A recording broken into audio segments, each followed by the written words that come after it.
नमो विष्णुपादाय कृष्णप्रेष्ठाय भूतले श्रीमते भक्तिवेदांत स्वामिनिधि नामिने नमस्ते सारस्वते देवे गौरवाणी प्रचारिणे निर्विशेषशून्यवादी पाश्चात्यदेशतारिणे जय श्री कृष्ण चैतन्य प्रभु नित्यानंद श्री अद्वैत गदाधरा श्रीवासादि गौरभक्तवृंद हरे कृष्णा कृष्ण कृष्ण हरे हरे हरे राम राम राम हरे हरे।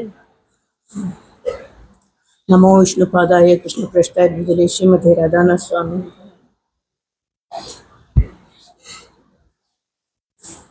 രാധാനാഥ് സ്വാമിയെ കുറിച്ച് പറയാൻ ഞാൻ അത്രയൊന്നും കഴിവൊന്നും എനിക്കില്ല. എന്നാലും എൻ്റെ ശുദ്ധീകരണത്തിന് വേണ്ടിയിട്ട് ഞാൻ രണ്ട് വാക്ക് മഹാരാജിനെ കുറിച്ച് പറയാൻ ശ്രമിക്കാം.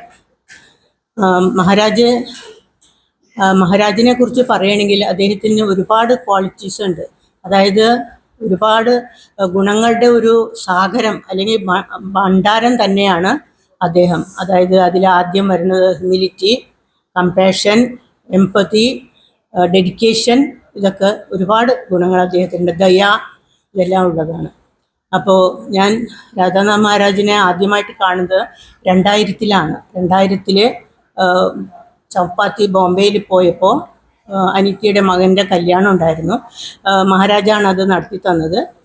ആ സമയത്താണ് ഞാൻ ആദ്യമായിട്ട് കാണുന്നത്. പക്ഷേ ഞാൻ അന്ന് വിചാരിച്ചില്ല അദ്ദേഹമായിരിക്കും എൻ്റെ ഗുരു എന്നുള്ള കാര്യം. ഞാൻ 24 കൊല്ലങ്ങൾക്ക് ശേഷം അദ്ദേഹത്തിൽ നിന്ന് ദീക്ഷ എടുക്കാനുള്ള ഗുരുവാണ് എൻ്റെ എന്ന് ഞാനന്ന് വിചാരിച്ചില്ല. അത് കഴിഞ്ഞ് പിന്നെ 2 പ്രാവശ്യം കാർത്തിക യാത്രയ്ക്ക് പോകാനുള്ള ഒരു അവസരം കിട്ടി. അദ്ദേഹത്തിൻ്റെ ഒരു ഗുണങ്ങളിൽ ഒരു കാര്യം ഞാൻ പറയാം.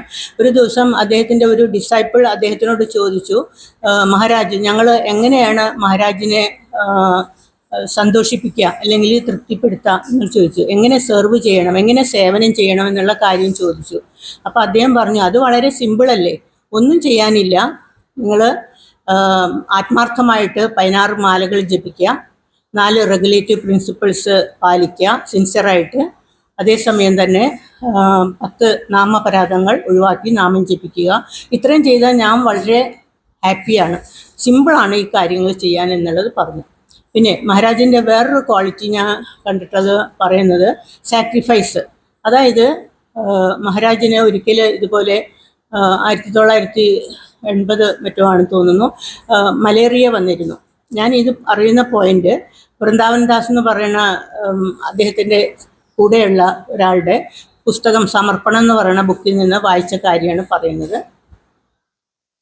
മലേറിയ വന്നപ്പോൾ അദ്ദേഹത്തിന് ഭയങ്കര പെയിന് ഒക്കെ ഉണ്ടായിരുന്നു, ഭയങ്കര വിഷമമൊക്കെ ആയിട്ടിരിക്കുമ്പോൾ ഡിവോട്ടീസ് ചോദിച്ചു, എങ്ങനെ ഞങ്ങൾ നിങ്ങളെ സഹായിക്കും, എന്ത് ചെയ്യണം, ഞങ്ങൾ എന്ത് സേവനമാണ് ചെയ്യേണ്ടതെന്ന് ചോദിച്ചപ്പോൾ പറഞ്ഞു, എനിക്ക് നിങ്ങൾ ചെയ്യാനുള്ള സേവനം ഒന്നേ ഉള്ളൂ. നിങ്ങൾ തമ്മിൽ ഡിവോട്ടീസ് അല്ലെങ്കിൽ ബ്രഹ്മചാരീസ് തമ്മിൽ പരസ്പരം ആർഗ്യൂ ചെയ്ത് ഫൈറ്റ് ചെയ്ത് ഇത് ചെയ്യരുത്, എല്ലാം സമാധാനപരമായിട്ട് പോകണം. എൻ്റെ ശരീരത്തിൻ്റെ വേദനകളൊന്നും എനിക്ക് വേദനയേ അല്ല, എൻ്റെ മനസ്സിൻ്റെ വേദന അതാണ്. നിങ്ങൾ തമ്മിൽ ഒരു വഴക്ക് ഒന്നും ഉണ്ടാവരുത്, അതാണ് എനിക്ക് വേണ്ടത് എന്ന് പറഞ്ഞു മഹാരാജ്. പിന്നെ രണ്ടാമത്തേന്ന് വെച്ചാൽ വേറൊരു പോയിന്റ് എന്ന് വെച്ചാൽ ടോളറൻസ്. മഹാരാജ് ഒരിക്കൽ ഇതുപോലെ 1988 ഓഗസ്റ്റ് 15 മറ്റുമാണ് ഒരു അന്തേരിയിലുള്ള ഒരു ഡിവോട്ടിയുടെ വീട്ടിൽ വെച്ച് മഹാരാജിന് ഒരു കീർത്തനം ചെയ്യാനായിട്ട് ക്ഷണിച്ചായിരുന്നു. അപ്പോൾ അവിടെ പോയപ്പോൾ മഹാരാജ് വന്നു കഴിഞ്ഞപ്പോഴാണ് അറിഞ്ഞത്, അയ്യോ മഹാരാജിന് ഇടാനായിട്ട് മാലയൊന്നും തയ്യാറാക്കിയില്ലല്ലോ എന്ന് പറഞ്ഞ് ഉടനെ തന്നെ ഒരു മാല മേടിക്കാനായിട്ട് ഒരു സർവൻറ്റിനെ പറഞ്ഞയച്ചു. വേഗം മാല കൊണ്ടുവന്ന് കഴിഞ്ഞിട്ട് പെട്ടെന്ന് മഹാരാജിൻ്റെ കഴുത്തിൽ ഇങ്ങനെ ഇട്ടു. വലിയ മാലയായിരുന്നു, അത് വേറെ ആർക്കോ വേണ്ടി ഉണ്ടാക്കി വെച്ചിട്ടാണ്. 3 കളറുള്ള കൊടിയുടെ കളറുള്ള ഇതായിരുന്നു. അദ്ദേഹം ആ സമയത്ത് ജയരാധ മാധവ് പാടുകയായിരുന്നു അവിടെ ഇരുന്ന്. അപ്പോൾ അത് കഴിഞ്ഞപ്പോൾ കുറേ കഴിഞ്ഞ് നോക്കുമ്പോൾ അതിൽ നിറച്ച് ഉറുമ്പുകളായിരുന്നു, ചുമന്ന ഉറുമ്പുകളായിരുന്നു. ആ ഉറുമ്പുകളെല്ലാം കടിച്ചിട്ട് അദ്ദേഹത്തിൻ്റെ ചെവി, പുറകുവശം, മുഖം എല്ലാം ഇതായെങ്കിലും ഒന്നും മിണ്ടാതെ അദ്ദേഹം അത് സഹിച്ച് ഒരു എക്സ്പ്രഷനും കാണിക്കാതെ അങ്ങനെ ഇരുന്നു. ഇതെല്ലാം കഴിഞ്ഞപ്പോൾ മാല താഴെ ഉരുട്ട്. അപ്പോഴാണ് എല്ലാവരും കാണുന്നതും ഇവിടെ മുഖത്ത്, ചെവിയുടെ പുറകിൽ, ബാക്കിലൊക്കെ ഇങ്ങനെ കടിച്ച് ചുമന്ന പാടായിട്ട് അദ്ദേഹത്തിന് ഇരിക്കുന്നത്. എന്നാൽ പോലും ഒരു കംപ്ലൈൻറ്റ് പറയുകയോ ഒന്നും ചെയ്തിട്ടില്ല അദ്ദേഹം. പിന്നെ ഇത്തവണ ഒരു കാര്യം കൂടി പറഞ്ഞിട്ട് ഞാൻ നിർത്തുകയാണ്. ഇത്തവണ മായാപ്പൂർ പോയപ്പോൾ കാണാൻ സാധിച്ച ഒരു കാര്യമാണ്, അനുഭവത്തിൽ കൂടിയുള്ളതാണ്. അതായത് മായാപ്പൂർ പോയപ്പോൾ ജയപതാക മഹാരാജ് സ്വാമി ഇവിടെ പ്രസംഗം ചെയ്യാനായിട്ട്, ലെക്ചർ പറയാനായിട്ട് വന്നിരുന്നു. അപ്പോൾ അദ്ദേഹം വേഗം എഴുന്നേറ്റ് മാലയൊക്കെ ഇട്ടു, കെട്ടിപ്പിടിച്ചു, എന്നിട്ട് താഴെ ഇരുന്നു. ഇദ്ദേഹത്തിൻ്റെ പ്രസംഗം കഴിയുന്നവരെ ഒരു കൊച്ചുകുട്ടി എങ്ങനെ നമ്മൾ ഒരു കാര്യം അറിയാനായിട്ട് ഇങ്ങനെ നോക്കിയിരുന്ന മഹാരാജൻ്റെ മുഖത്ത് തന്നെ നോക്കി ഇങ്ങനെ താഴെ ചമ്രം പിടിച്ച് ഇരുന്ന് അത് കഴിയുന്നവരെ അവിടെ ഇരുന്നു. ഒരു കൊച്ചുകുട്ടിയെ പോലെ അവിടെ ഇരുന്നത് വിനയമായിട്ട് അതെല്ലാം കേട്ടു. അതിൻ്റെ ഇടയ്ക്ക് രാവിലെ അദ്ദേഹത്തിൻ്റെ കൂടെ ജപം ചെയ്യാൻ ഒരു ഭാഗ്യം കിട്ടി. പിന്നെ രാവിലെ ആവുമ്പോൾ ശ്രീല പ്രഭുപാദരുടെ ഇതിന് സമയത്ത് പ്രസാദമൊക്കെ ഉണ്ടാക്കുമ്പോൾ അവിടെയൊക്കെ പന്തലിലൊക്കെ വന്ന് എപ്പോഴും ഇങ്ങനെ ഇത് ചെയ്ത് നമസ്കരിച്ചിട്ടേ നടക്കുകയുള്ളൂ.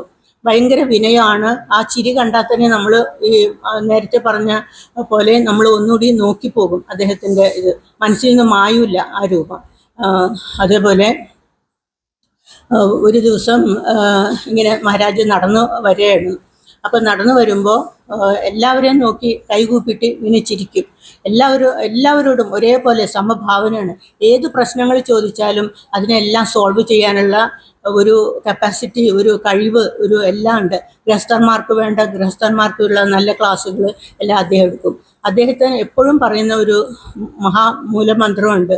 അതായത് ശിക്ഷാഷ്ടകത്തിലെ 4 വരികളാണ്. തൃണാദപി സുനീചേന തരോരുപി സഹിഷ്ണുന അമാനിന മാനദേന കീർത്തനീയ സദാഹരി. അതെപ്പോഴും അദ്ദേഹം പറയുന്ന ഒരു ഇതാണ്. അതിനൊരു ഉദാഹരണം ഒരു ദിവസം ഞാൻ വാട്സപ്പിൽ കണ്ടതാണ്. ഒരു റോട്ടിൽ കൂടി ഒരു കാലില്ലാത്ത ഒരാളിങ്ങനെ നടന്നു പോവാണ്, ചെരുപ്പിട്ട് ഇങ്ങനെ നടന്നു. അദ്ദേഹം അവിടെ പോയി ഇരുന്ന് താഴെ ഇരുന്ന് അദ്ദേഹത്തിൻ്റെ അടുത്ത് എന്തോ സംസാരിക്കുന്നതായിട്ട്. അത്ര വലിയവരെന്നോ ചെറിയവരെന്നോ വെളുത്തവരെന്നോ കറുത്തവരെന്നോ സ്ത്രീകളെന്നോ പുരുഷനെന്നോ ഒരു വ്യത്യാസവും മഹാരാജിന് ഇല്ല. അങ്ങനെ എല്ലാ ഗുണങ്ങളും ചേർന്നിട്ടുള്ള അദ്ദേഹത്തിൻ്റെ ഡാൻസ് ചെയ്യണത് കാണാനാണെങ്കിലും വളരെയധികം ചൈതന്യ മഹാപ്രഭു ചെയ്യുന്ന പോലെയാണ് എനിക്ക് തോന്നിയിട്ടുള്ളത്. നല്ല മെയ്വഴക്കായിട്ട് ഡാൻസ് ചെയ്യും, പിന്നെ കീർത്തനം ചൊല്ലും, എല്ലാം സോഫ്റ്റായിട്ട് എല്ലാം നമുക്ക് എല്ലാം ആദ്യമൊന്നും മനസ്സിലാവുകയായിരുന്നു പറയുന്നതൊക്കെ. പിന്നീടാണ് ലെക്ചർ കേട്ട് എല്ലാ ദിവസവും ഒരു ചെറിയ ക്ലിപ്പെങ്കിലും കേൾക്കാൻ ശ്രമിക്കാറുണ്ട്. അദ്ദേഹത്തിൻ്റെ ഗുണങ്ങൾ ഫോളോ ചെയ്യാനായിട്ട് ഞാൻ ശ്രമിക്കുന്നുണ്ട്. അത്രയൊന്നും ആവില്ല എന്ന് എനിക്കറിയാം, എന്നാലും ഞാൻ ശ്രമിക്കുന്നുണ്ട്. ഞാൻ ഇത്രയും പറഞ്ഞ് എൻ്റെ വാക്കുകൾ അവസാനിപ്പിക്കുന്നു. ഹരേ Krishna. Hare Krishna, thank you, Mataji.